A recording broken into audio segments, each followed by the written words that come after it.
અમરેલી જિલ્લાના સાવરકુંડલાની ધરા પર ગૌ ભક્તોનું ઘોડાપુર, ગૌ માતાને રાષ્ટ્રમાતાનો દરજ્જો આપવાના ના સાથે મામલતદારને પાઠવાયું આવેદન। ગૌ સન્માન આહવાન અભિયાન હેઠળ સાવરકુંડલામાં ભવ્ય જન આંદોલન, સંતોની ઉપસ્થિતિમાં પૂજા અર્ચન બાદ વિશાળ રેલી યોજાઈ।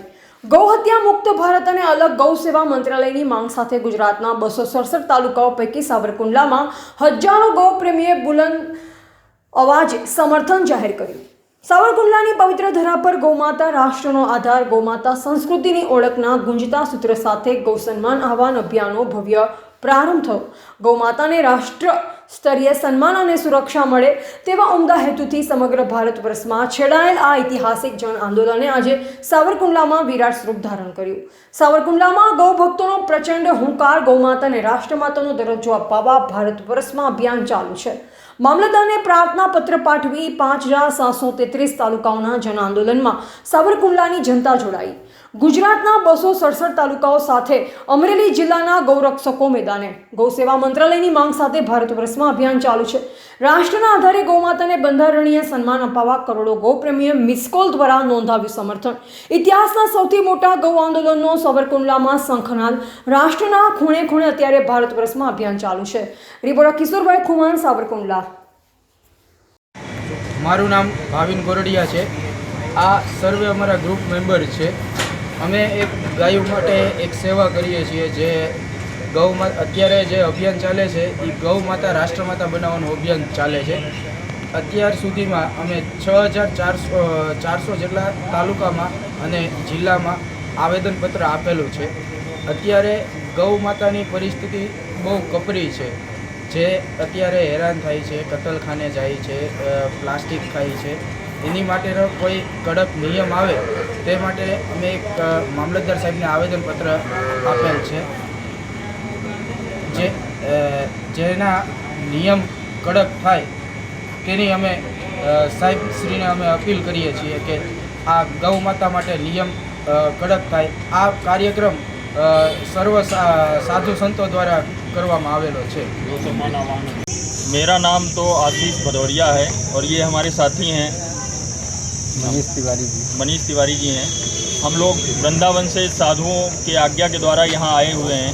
सभी साधुओं और संतों की आज्ञा से यहाँ पे ज्ञापन दिया जा रहा है। आज 7 मई को यहाँ पे निर्धारित किया गया था, संतों ने तारीख निर्धारित की थी।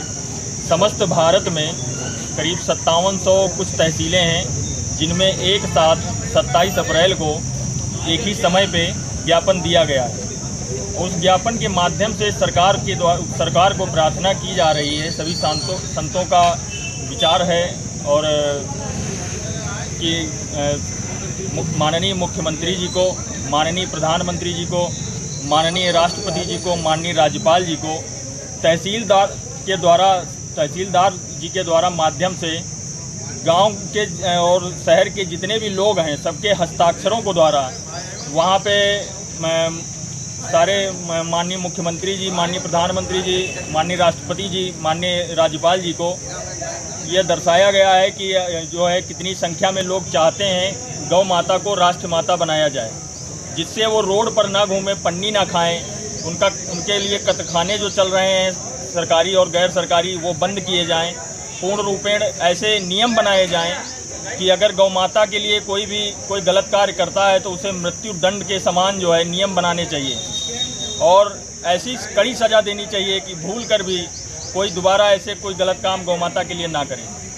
सभी संतों के द्वारा सभी संतों को सत प्रणाम है, नमन है। इस अभियान में हम लोगों की हमको सेवा मिली गौ माता की सेवा करने के लिए।